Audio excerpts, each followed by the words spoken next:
ఆంధ్రప్రదేశ్లో భూముల విషయంలో ఓ పెద్ద మార్పు రాబోతోంది. అవును, దాదాపు 20 ఏళ్లుగా ఉన్న ఒక ముఖ్యమైన చట్టాన్ని ప్రభుత్వం పక్కన పెట్టేస్తోంది. అసలు ఎందుకిలా చేస్తున్నారు? ఈ నిర్ణయం వెనుక ఏముంది? దాని ప్రభావం ఎలా ఉండబోతోంది? రండి, ఈ విశ్లేషణలో అన్ని విషయాలు వివరంగా చూద్దాం. అవును, మీరు విన్నది కరెక్టే. దాదాపు 2 దశాబ్దాల పాటు అమల్లో ఉన్న ఒక చట్టాన్ని రాష్ట్ర ప్రభుత్వం ఇప్పుడు పూర్తిగా రద్దు చేస్తోంది. ఏంటా చట్టమంటారా?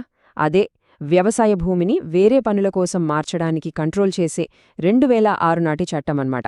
సరే, చట్టాన్ని రద్దు చేస్తున్నారు, బానే ఉంది. కాని దీనివల్ల అసలు ఏం జరగబోతోంది? అంటే భూ యజమానులపై, డెవలపర్లపై, చివరికి రాష్ట్రంపై దీని ప్రభావం ఎలా ఉంటుంది? ఆ విషయాలే మనం ఈ విశ్లేషణలో తెలుసుకోబోతున్నాం. ఓకే, ఇప్పుడు అసలు విషయంలోకి వద్దాం. ముందుగా ఇప్పుడు తీసేస్తున్న ఈ పాత చట్టమేంటి? దానితో వచ్చిన సమస్యలేంటి? ప్రభుత్వం ఈ మార్పు తీసుకురావాల్సిన అవసరం ఎందుకొచ్చింది? ఆ వివరాలన్నీ ఒకసారి చూద్దాం. ఈ చట్టాల ప్రయాణాన్ని గమనిస్తే మనకో విషయం అర్థమవుతుంది. కథ 1963లో మొదలైంది. అప్పుడు నాలా అనే చట్టం తెచ్చి పన్ను వేయడం స్టార్ట్ చేశారు. ఆ తర్వాత 2006లో దాన్ని పక్కన పెట్టి భూమిని ఇష్టమొచ్చినట్టు మార్చకుండా కంట్రోల్ చేయడానికి కొత్త చట్టం తెచ్చారు. ఇక ఇప్పుడు 2025లో ఆ కంట్రోల్ను కూడా తీసేస్తున్నారన్నమాట. సో ఇది పాలసీలో వచ్చిన ఓ పెద్ద మార్పు అని చెప్పుకోవచ్చు. ఇక్కడే మనకు ఓ డౌటొస్తుంది. కరెక్టే కదా, ఓ 20 ఏళ్ల కింద ఎంతో ఆలోచించి తెచ్చిన ఒక చట్టాన్ని ఇప్పుడెందుకు హఠాత్తుగా మొత్తం తీసేయాల్సొచ్చింది? దీనికే ప్రభుత్వం తన బిల్లులోనే చాలా క్లియర్గా కారణాలు చెప్పింది. వాళ్ళేమంటున్నారంటే, భూమినే ఎలా వాడాలో లోకల్ బాడీస్ అంటే మున్సిపాలిటీల్లాంటివి ఆల్రెడీ చూసుకుంటున్నాయి కదా. అలాంటప్పుడు ఈ 2006 చట్టం అనేది ఒక ఎక్స్ట్రా తలనొప్పిలా తయారైంది. అంటే డబుల్ కంట్రోల్ అన్నమాట. దీనివల్ల పనులన్నీ ఆలస్యమవుతున్నాయి, ప్రాసెస్ చాలా కాంప్లికేట్ అయిపోయింది. ఇది స్పీడ్ ఆఫ్ డూయింగ్ బిజినెస్కు అడ్డంకిగా మారిందని ప్రభుత్వం అంటోంది.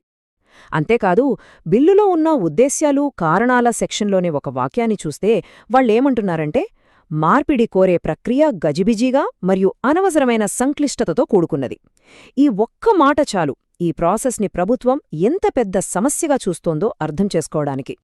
సరే, ఇన్ని సమస్యలున్నాయంటున్నారు కదా, మరి దీనికి ప్రభుత్వం ఏం పరిష్కారం చూపిస్తోంది?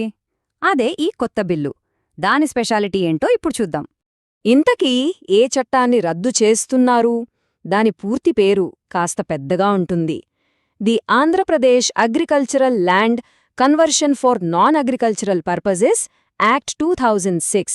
దీన్నే చట్టం నెంబర్ 3 అని కూడా అంటారు.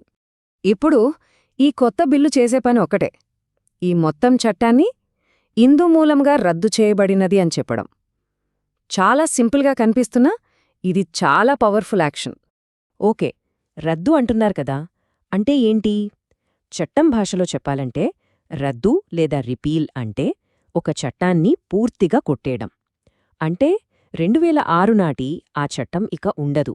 అసలలాంటి ఒక చట్టం ఎప్పుడూ లేనట్టే లెక్క. అసలు ఈ రద్దు వెనక ఉన్న మెయిన్ గోల్ ఏంటో కూడా బిల్లులోనే క్లియర్గా చెప్పారు. వాళ్ల ఉద్దేశమేంటంటే రెగ్యులేషన్లో డూప్లికేషన్ను ఆపడం, భూమి అభివృద్ధి ప్రాసెస్ను చాలా సులభం చేయడం, తద్వారా సుపరిపాలన తీసుకురావడం. ఓకే, చట్టాన్ని రద్దు చేయడం అంతా బాగానే ఉంది. కానీ మనకు వెంటనే ఓ ప్రశ్నొస్తోంది. మరి పాత చట్టమున్నప్పుడు మొదలుపెట్టిన పనుల సంగతేంటి? వాటి పరిస్థితేంటి? ఇది చాలా ప్రాక్టికల్ క్వశ్చన్ కదా. దానికి సమాధానం ఏంటో చూద్దాం. ఉదాహరణకు, ఎవరైనా భూమిని మార్చుమని అప్లికేషన్ పెట్టుకుని ఉంటారు. వాళ్ల పరిస్థితేంటి? లేదా అనుమతి లేకుండానే లేఅవుట్లు వేసుంటారు. వాళ్ల సంగతేంటి? ఈ ప్రశ్నలన్నింటికీ ప్రభుత్వం కొత్త బిల్లులో క్లియర్గా సమాధానాలిచ్చింది. ఈ ట్రాన్సిషన్ను స్మూత్గా చేయడానికి కొత్త బిల్లులో సేవింగ్స్ అని ఒక స్పెషల్ సెక్షన్ పెట్టారు. ఇది 3 ముఖ్యమైన విషయాలు చెబుతోంది. ఫస్ట్, పాత చట్టం ప్రకారం వచ్చిన హక్కులకు ఏమీ కాదో, అవి సేఫ్. సెకండ్, ఆల్రెడీ పెండింగ్లో ఉన్న అప్లికేషన్లను పాత చట్టం ప్రకారమే ప్రాసెస్ చేస్తారు. ఇక మూడోది, ఇది చాలా ఇంపార్టెంట్, పర్మిషన్ లేని లేఅవుట్లను రెగ్యులరైజ్ చేసుకోవడానికి ఒక అవకాశమిస్తున్నారు. ఇది నిజంగా చాలా కీలకమైన అవకాశం. ఎవరైతే అనధికారికంగా లేఅవుట్లు వేశారో వాళ్లు ఆ లేఅవుట్ వేసిన టైంలో ఉన్న విలువ ప్రకారం పన్ను కట్టి దాన్ని లీగల్ చేసుకోవచ్చు. అయితే గుర్తుపెట్టుకోండి, ఈ అవకాశం చట్టం అమల్లోకొచ్చినప్పటినుంచి కేవలం 1 సంవత్సరం మాత్రమే ఉంటుంది. ఇప్పటివరకు మనం డీటెయిల్స్ చూసాం. ఇప్పుడు కాస్త వెనక్కెళ్ళి బిగ్ పిక్చర్ చూద్దాం. ఈ రద్దు తర్వాత ఆంధ్రప్రదేశ్లో భూముల పాలసీ అసలు ఎలా ఉండబోతోందో అర్థం చేసుకునే ప్రయత్నం చేద్దాం. పాత సిస్టంకు కొత్త సిస్టంకు తేడా చూస్తే మనకు చాలా క్లియర్గా అర్థమవుతుంది. ఇంతకుముందు ఎలా ఉండేది? రాష్ట్రమొకటి, లోకల్ బాడీస్ ఒకటి, ఇలా డబుల్ కంట్రోల్ ఉండేది. దీనివల్ల ప్రాసెస్ చాలా కాంప్లికేటెడ్ అయ్యేది. ఇప్పుడు అలా కాదు. ఈ కంట్రోల్ను మొత్తం స్థానిక అధికారులకే ఇచ్చేసి సింపుల్ చేసేశారు. టార్గెట్ ఒక్కటే, ప్రాసెస్ను సులభతరం చేసి స్పీడ్ ఆఫ్ డూయింగ్ బిజినెస్ పెంచడం. సో ఫైనల్గా ప్రభుత్వం ఏం సాధించాలి అనుకుంటోంది?